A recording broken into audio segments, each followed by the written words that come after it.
الحمد لله نحمده ونستعينه ونستغفره ونعوذ بالله من شرور أنفسنا ومن سيئات أعمالنا من يهده الله فلا مضل له ومن يضلل فلا هادي له وأشهد أن لا إله إلا الله وحده لا شريك له وأشهد أن محمدًا عبده ورسوله صلوات الله وسلامه عليه أما بعد. One of the important characteristics that Allah Azza wa Jalla has made wajib and lazim upon every Muslim is the fact that we all have to make jihad to be fair, and we have to be just. Most people are not fair and most people are not just from this ummah and from other than this ummah. We're not fair with our wives, with our children. We're not fair in the way we look at issues. We're not fair in the way we even deal with our own selves. To be just is one of the characteristics of Al-Islam that are extremely important. Allah mentioned in many ayat of the Quran, Allah ya'murukum an tu'addu al-amanati ila ahliha وَإِذَا حَكَمْتُمْ بَيْنَ النَّاسِ أَن تَحْكُمُوا بِالْعَدْلِ. Allah has ordered you to give back the amanat that have been left in your charge. Give them back. And if you're put in a position to judge between people and situations, to be fair and just. إِنَّ اللَّهَ يُحِبُّ الْمُقْسِطِينَ. Allah loves those who are fair, those who are just. Many ayat. Prophet mentioned sallallahu alaihi wasallam the 7 people will be under Allah's shade, Yawmul Qiyamah. On the day there will be no shade except His shade. The very first person He mentioned, Imam Adil. The Imam who was fair and just. He doesn't have to be fair and just, he's the Imam. He does whatever he wants to do. But because he was fair and just and he had power over the people and his subjects, and he executed the adl, he'll be one of those 7 people. He was the first one who was mentioned. So the more power that you have, the more ability that you have, and you exemplify justice, it's from the best issues. Some of you look at me like you googly-eyed. Being fair and just is a sifa that's mafqooda, that's lost with most of the people. You hear things, you make an opinion. You didn't hear the other side. You form an opinion. You say things about people, you don't even know the half of it, and you're talking. Most people are not fair and most people not just. Multiple children, they're not fair with them. He says, sallallahu alayhi wa sallam, inna al-muqassitin ala manabir min nur yawm al-qiyamati an yamin al-rahman وكلتا يديه يمين الذين يعدلون في حكمهم وأهلهم وما ولوا. The people who are fair and just in this dunya, they're going to be on the right side of Allah. And both of Allah's hands are right hands. Both of them are right. They'll be on manabir made out of nur, on the right side of Allah's hands. Yawmul Qiyamah. Who are they? Those people who are fair and just with their families. They're fair and just when they give a ruling, a hukum, and they're fair and just when they've been made responsible for things. Most people in every row in this masjid are not fair and just. I don't say that to put anyone down, but that's the reality. He has multiple children. He loves his first child more than everybody else. He loves his last child more than everybody else, and he shows that. The child that exceeds academically, for an example, the one who's not a problem, he shows his love for that one over the others. Not fair, not just. He has multiple wives. One of them is with him here, and the other one is somewhere in the bilad, back where he comes from. He's forgotten her. Fair and just. So we have to be people who are fair and just. And one ayah said, وَلَوْ عَلَى أَنفُسِكُمْ أَوَ الْوَالِدَيْنِ وَالْأَقْرَبِينَ. You have to be fair and just even if it's against yourself, if it's against your mother and your father, if it's against your relatives. So if I'm going to be fair and just against myself, my mother and my father, my relatives, then min bab al-awla, I'm going to be fair and just against people who are lesser in station than that. So in being fair and just, one thing I have to say that I've said in this message many times, this country right here, the UK, the Muslim has to be fair and just. This country is not like any other Western country, bar none. No other country is parallel to the UK in the way they deal with the Muslims. This country, when Donald Trump, a few weeks ago, a few months ago, that racist, that bigot, when he said we shouldn't allow Muslims into America, this country, the members of parliament, they discussed that issue on the floor in parliament. And they had a robust discussion. And the members of parliament, some of them got up and went on record saying we shouldn't allow this man into our country. Even if he wins the presidency, that's racism and that's bigotry. We shouldn't allow him to the country. Other people from the members of parliament said, no, we should let him come, but we should educate him. Some people were not fair and just. They listened to what I'm saying. People who are ignorant, people who have hidden agendas, people who just don't understand what you're saying, people who are politically oriented. They think that what I'm saying right now, they misunderstand what I'm saying. They think that I'm saying these people from the members of parliament here are from the Awliya of Allah, and they're in the Jannah, and they're Muslims, and they're people of Tawheed. I didn't say that. I said that they're fair and they're just. Tell me another country where they discuss that issue in their chamber of parliament. Somebody tell me about that. Even in America, they don't do that. That's fairness on their part, and that's the reality. This country, right here, in the UK, that opened up its doors, and here we are sitting here, taking advantage of a better way of life, inshallah, as far as the dunya is concerned, and in many instances, as far as our religion is concerned. They did not make a harb or a war against the hijab and the niqab, like what we have in Paris and other than Paris, in France. They did not stop Muslims from slaughtering animals for their Eid al-Adha. Some of you come from countries, you know the qima of making the dhabiha for your aqiqah and for the Eid al-Adha. Ajam, people who accepted Islam, we don't know the reality of the seriousness of having a child and making a dhabiha. This is part of where we come from, it's our culture, it's our religion. Overseas, there are certain places in the West, you can't slaughter an animal. Although they're not vegetarians, they kill the animals in a way that's inhumane, but they say, Muslims, you people can't kill animals like that. They didn't do that to us. They allowed us to build institutions like masajid, like madaris, like the duqsi, to memorize the Quran. We can make the adhan. We can make the khutbatul Jum'ah. Where we come from, in Birmingham, we make the adhan outside. They didn't stop that. Again, that doesn't mean that I'm saying these people from the Awliya of Allah, they're the people of the Tawheed. That doesn't mean we make takdeeb of what Allah said in the Quran. وَلَنْ يَرْضَى عَنْكَ الْيَهُودُ وَلَا النَّصَارَى حَتَّى تَتَّبِعَ مِلَّتَهُمْ. They're not going to be happy to you to follow their religion. So normative Islam is under attack. But I wanted to preface and prelude what I have to say, my message today. I'm fair and I'm just, inshallah. And I'm going to call this community to be fair and being just. Acknowledge and recognize the reality. America, you have problems. You have problems if you're a Muslim. You can lose your life. Police can shoot you in the ground like a dog, and the cop is going to get off scot-free. It's not like that here. It's not like that here. So we start that off by saying the UK is not like any other country, but at the same time, the UK and the policy of the UK is against us. And that's the message I want to bring to you. I'm not trying to spread mass hysteria amongst you. I'm trying to raise your level of awareness about a serious issue. The Muslims, unfortunately, are extremely immature. To a daraja, wallahi, is something strange. I think if a person is a psychiatrist and he were to look at us, he would say, this is an ummah, these people are majaneen.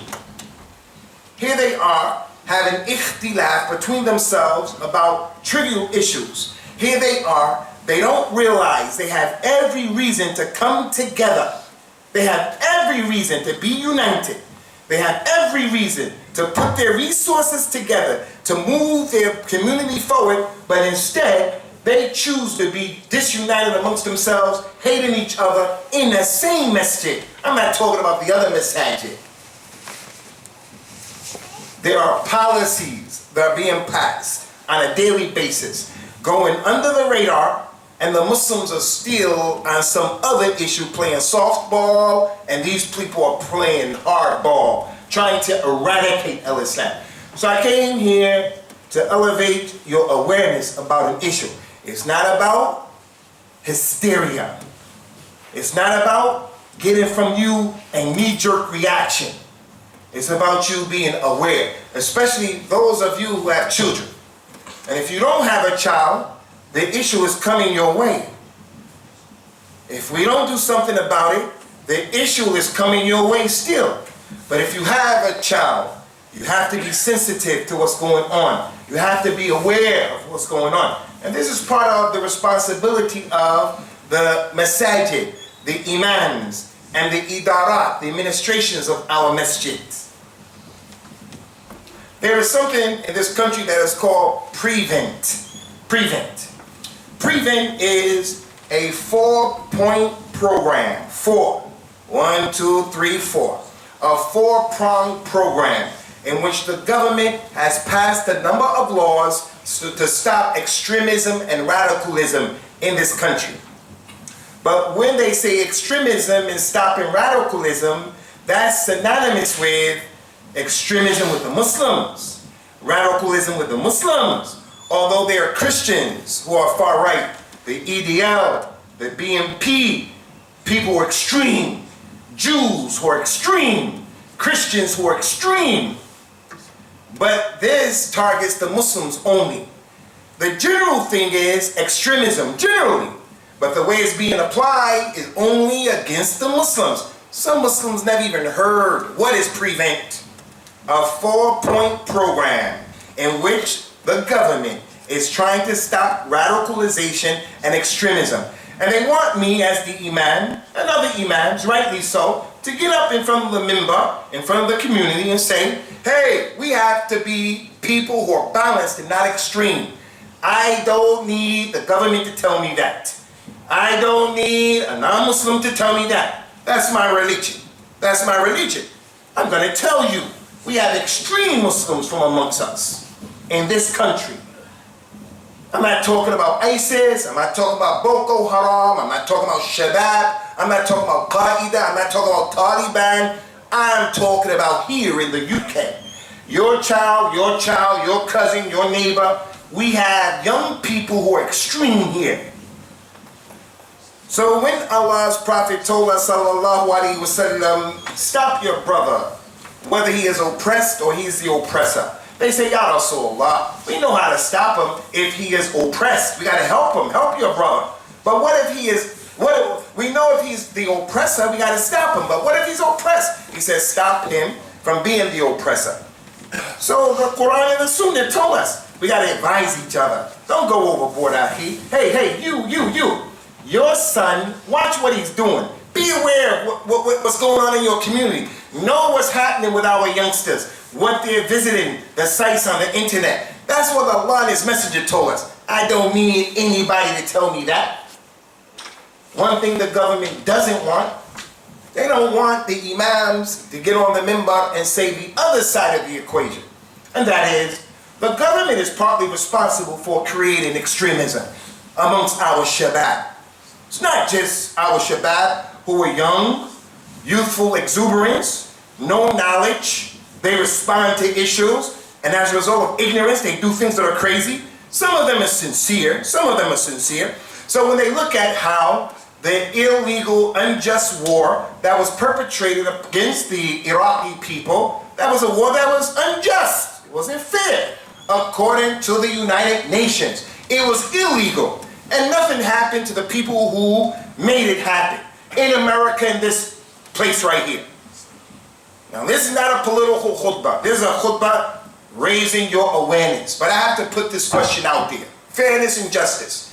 The Hague. It's amazing that whenever African leaders do something that's crazy, They kill their people. They're responsible for genocide. The Hague is always going after African leaders. They don't go after anyone else. What about the white leaders? What about the European leaders? What about George Bush, who was responsible for the illegal war in Iraq? Iraq is still, the problem is still reverberating. To this day, 500,000 people have died. Syria and Iraq. So here's this young Muslim. He comes and he sees a bomb that was dropped on people from Afghanistan, killing old people, men and women, children. And he says, okay, in our religion, the Muslim body is like one body. If one part of the body aches, the other part of the body aches. So when America drops a bomb on a hospital in Afghanistan, kills all those people, and then comes and slaps them in the face and say, we'll give you $3,000 to $4,000 for each dead person.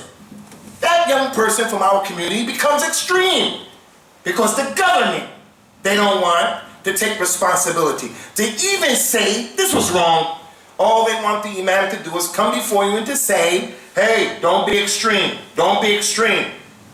No, we're going to call it the way it is. We're going to say to the Muslims, you have to learn your religion.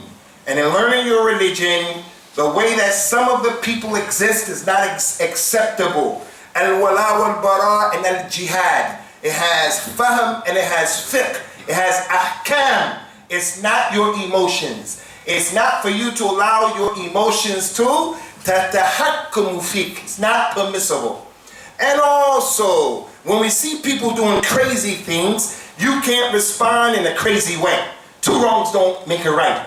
وَلَا يَجْرِمَنَّكُمْ شَنَآنُ قَوْمٍ عَلَىٰ أَنْ لَا تَعْدِلُوا اعْدِلُوا وَأَقْرَبُوا لِلتَّقْوَىٰ. Don't let someone who oppresses you, don't let that cause you to be oppressive. Be fair and just. It's closer to taqwa.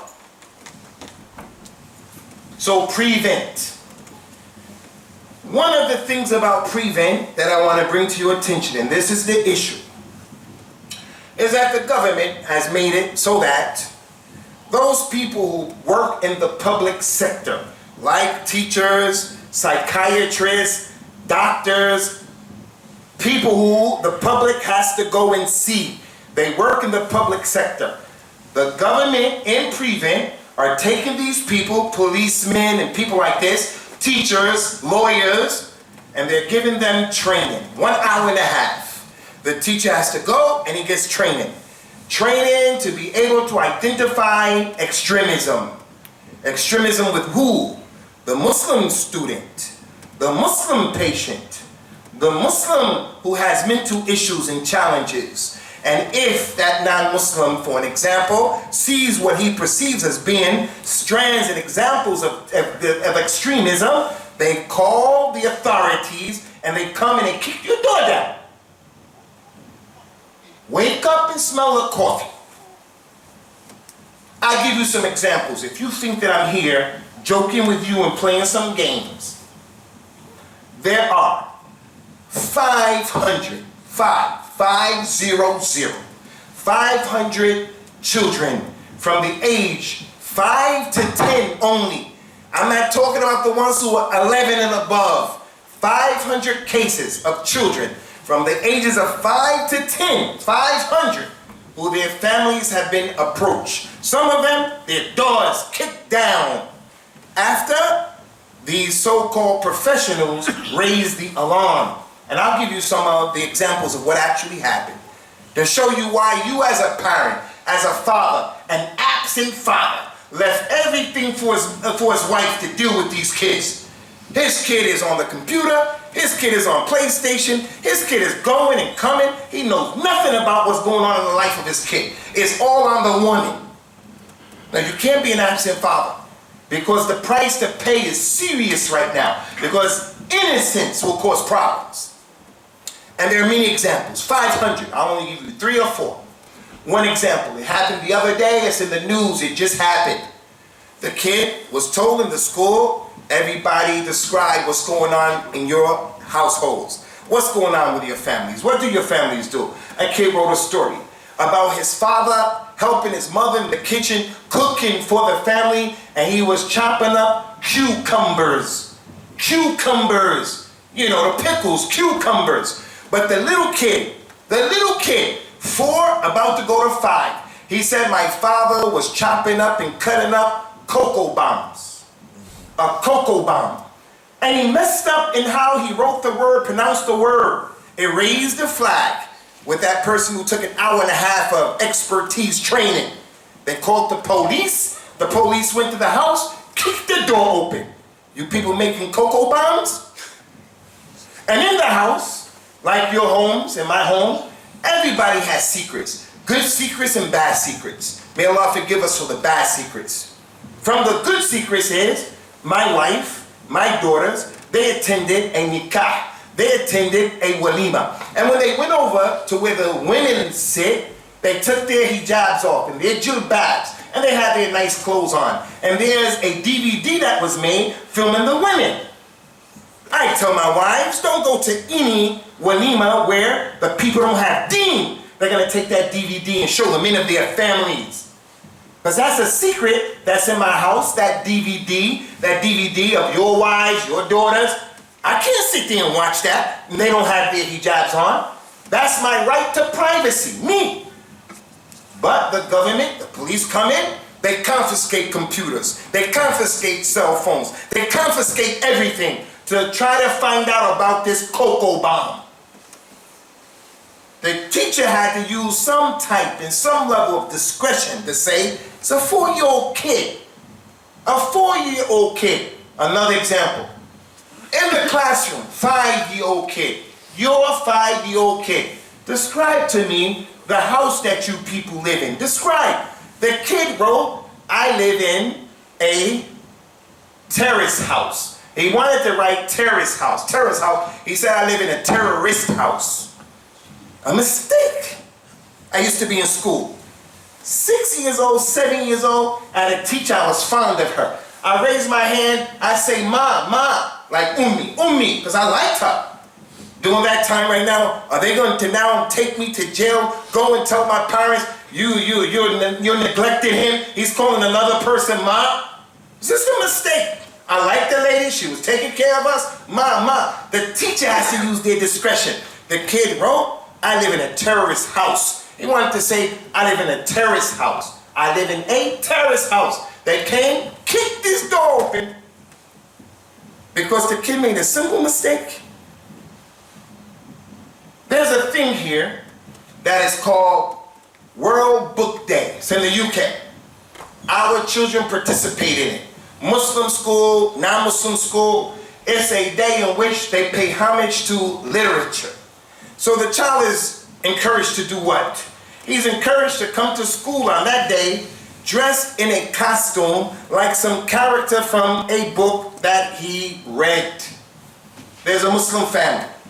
The Muslim family was against Halloween. They were on the religion. So when his child was requested, come to school in a Halloween costume, we're going to have a Halloween program. The father and the mother was passing out leaflets in the school courtyard, advising the Muslims, this is not permissible. This is not permissible. Don't do this. We don't have to do this. Don't do it. Don't do it. So the people looked at them. These guys are troublemakers. So when World Book Day came, the mother and the father wanted to go under the radar. Under the radar. They said, we're not going to make any problems. We're going to allow him. We're going to allow him to put on some costume. So he put on a costume where he had a belt with a fake sword, a hanjar, a fake one. He had on a turban. He had on a cape. When he went to school, the teacher asked, who are you? Who are you? Peter Pan. Who are you? Batman. Who are you? Superman. They came to the Muslim kid who had on a turban and a cape. Who are you? Aladdin? Alauddin. Aladdin? You Aladdin? The kid said, how old are we now? I'm not Aladdin. Aladdin is haram. He knows the story of Aladdin. Aladdin is playing with the jinn. Aladdin is a liar. Aladdin is stealing in the marketplace. Aladdin does magic. He said, Aladdin, a'udhu billah. It's magic. That's not from our religion. The kid said, I'm Salahuddin al-Ayyubi, the one who liberated Palestine. This is terrorism. This is a sign of extremism. Just because he wanted to be like this fictitious, like this character that came and kicked this door down. He didn't mean anything. He didn't mean anything. When this issue happened with Charlie Hebdo, and we told the community, this is not from our religion. This is not from our religion what happened in France. It's not from our religion what happens in Belgium. It's not from our religion what happened in the streets of London. Killing people, cutting their heads off, shooting people, even if they're in the bar and the disco. That's not our religion. We told our community, we're free from that. That's not from our religion. You shouldn't endorse that. You shouldn't do that. So they said across the world, okay, on your Facebook, you have to make that thing with the French flag to stand in solidarity with the French. I'm not doing that. I don't have to do that. I say that it's haram what happened to those French people. The Muslims perpetrated that. That's haram. But I don't have to stand in solidarity by putting a flag on my Facebook and other than that, especially the way France slapped the Muslims all in the face in Algeria and other than that, in the countries in Africa that they have colonized. I don't have to do that. And what's wrong with you that you have to apologize to do that? We just free ourselves from the deed, and that's it. The kid in the school, 16 years old, 15 years old, there was a moment of silence. In every school, we're going to give a moment of silence, 2 minutes of silence for those people who were killed. The kids, the Muslim kids, one kid say, hey, I have a question. Why is it, teacher, why is it that when those people were killed in Pakistan and the other ones climbed over the fence and shot those innocent students, why didn't we have a moment of silence? Is it that the blood of white people, and this is not about racism, this is what he said and it's the reality, and it's a legitimate question. Is the blood of white people better than the blood of people of color? Why don't we have a moment of silence every time something happens in Palestine, in Iraq, in Syria? The teacher said, this is a sign of extremism. This is a sign of radicalism. I remember being young in America. The history in America is kedib. It's kedib. They taught us about those presidents, and we were growing up looking at them as if they were heroes, when in reality, they were slave masters. They had slaves. They raped slave women. We didn't know that. They were telling us like George Washington, like Abraham Lincoln, like Thomas Jefferson, and we're growing up listening to that. The Indians were the bad guys, and the cowboys were the right ones. The Indians were the savages, when in fact it was the other way around. You people went and stole their lands, and you gave them diseases. But when we got older, 16, 17 in high school, we had the ability to make a munaqasha with the teacher. Hey, this is not historically correct. Christopher Columbus didn't discover America. And they would engage us in discussion. Sometimes the teacher himself would inform us. That's kedib. The Tarikh of America is kedib. Now, the Muslim child can say, hey, that is not historically correct. This thing that you're talking about, the story and history of Israel and Palestine, is not correct what you're saying. If the child says that, he's going to be looked at as being extreme. So what's the message here? And there are many examples we can give you. Many. The message here is, you have to be on top of your children. We have to be on top. That's the first message. We have to be people who engage in the minds of our children. The Prophet came outside, sallallahu alaihi wasallam, and he saw a group of kids playing. From them, Anas ibn Malik. He said, Anas, come here. He said, I want you to go and do something for me. And it's a secret, so don't tell anyone. Anas went. After he did what he had to do, he went home and he arrived home late. Later than what his mother expected. When his mother saw him coming, he said, what took you so long? Anas ibn Malik said, I went to take care of a private affair for the Prophet sallallahu alaihi wasallam. The mother said, what was the private affair? He said it was a private, or me, it was a secret. She was happy with him taking care of the amana. She said, don't tell anyone about the secret of the Nabi. Protect the secret of your house. You gotta sit with your kid. If my child went to the house of his auntie, my wife's sister, and my wife's sister started asking my kids personal questions about me and my wife, I'm not letting him go back to our house again. Your child goes to someone's house and comes back and tells you they were asking about this and this. Don't let him go to the house, because those are the asrar of your Ahlul Bayt. Nobody has the right to be asking about those questions. That's the adab that we have to teach the child, because the child is innocent. The child is going to tell the truth. He's only 4, he's only 5. And that's part of the tarbiyah of the child. Take care of the asrar of the house. So you have to be on top of your kids. What happened today in school? What did they say? Anybody touch you? Anybody bully you? You have to be a father who's in touch with your kid. The second thing, what the message is. What's the message? Second aspect of the message is, when are we going to wake up and smell the coffee? These people are playing hardball against the Muslims. And here we are, still with our JUMUA'H. This is JUMUA'H, that's his JUMUA'H, that's his group, that's his masjid, that's his color, that's his ethnic group, that's his. And these people are after all of us. And we're still on this immature and unsophisticated issue. I don't like him and I don't like that one, I don't like that one. And they're trying to extinguish the light of Islam.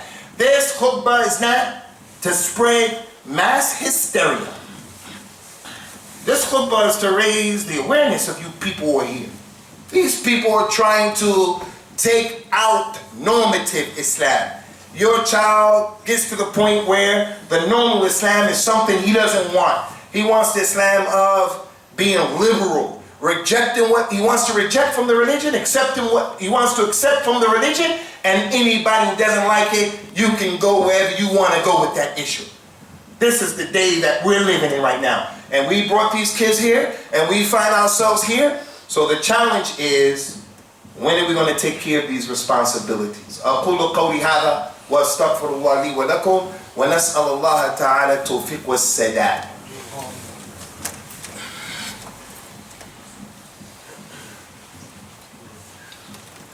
Alhamdulillah wassalatu wassalamu ala rasulillah amma ba'du.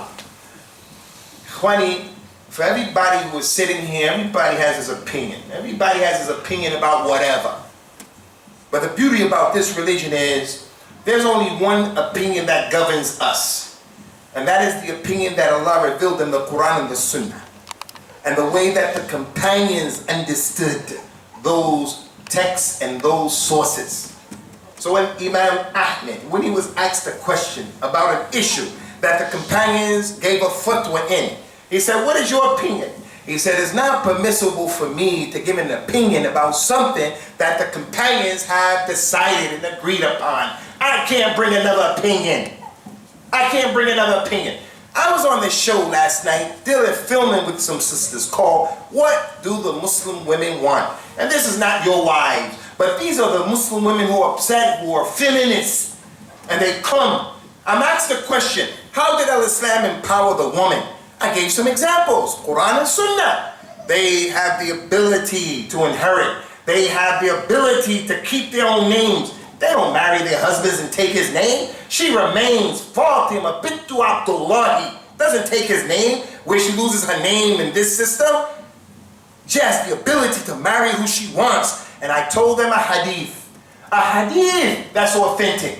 That the Prophet ﷺ was approached by a man. He said, Ya Rasulullah, I told my daughter to marry her cousin and she refuses. Rasulullah said, listen to your father. The lady said, La wallahi ya Rasulullah, until you tell me what is the right of the man over the woman, I'm not going to get married. The Prophet said, showing his hikmah, using a metaphor. It's a metaphor. It's not real. It's a metaphor to show the serious haqq that the Zawj has over him. Like, if I were to order someone to make sajda to someone else, I would order the woman to make sajda. It's like that. You can't make sajda to anyone. He was giving an example. He said, the haqq of the man over the woman is, if he has a sore in his nose and it has blood and pus, and she was to lick it out and clean it and swallow it, she wouldn't have given him the haqq.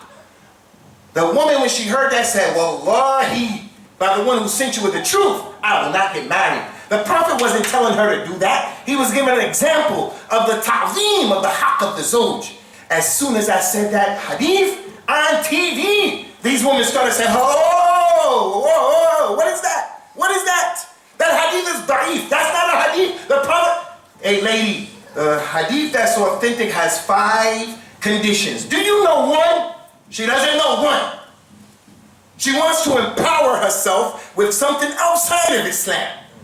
She wants to get strength and power with what's outside of Islam.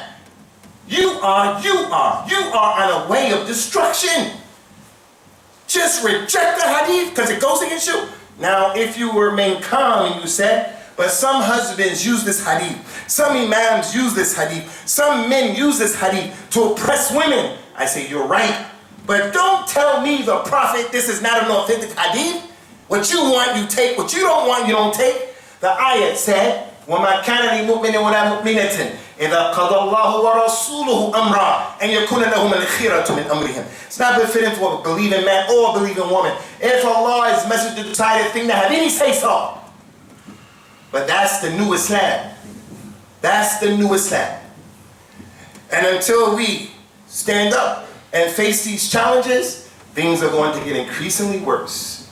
So Ummatul Islam, the time has come for us to take the responsibility as men of our families first and foremost, and then to parlay that and to parallel that to taking care of the affairs of the Ummah at the masjid. So in concluding, we need to get with the program. We need to get with the program. Those of you who are parents, wake up, get connected to your kids, and ask your kids, what's being questioned? What's being asked of you? Who's touching you? Who's bullying you? What's going on in school? What are people saying and doing to you? And then do and take the right course and the right action concerning that. We ask Allah Azza wa Jal to forgive all of us for our mistakes, for our shortnesses and our shortcomings and our indiscretions, and to have mercy upon us and to show favor upon us. And we ask Allah Azza wa Jal to establish our feet firmly. And as the winds of adversity blow, that He gives us the flexibility to go with those winds, and He doesn't allow us to break. He doesn't allow us to leave our religion. Doesn't allow us to become apologetic and to acquiesce and to change the complexion and the reality of this religion. Aqim as-salat yarhamakumullah.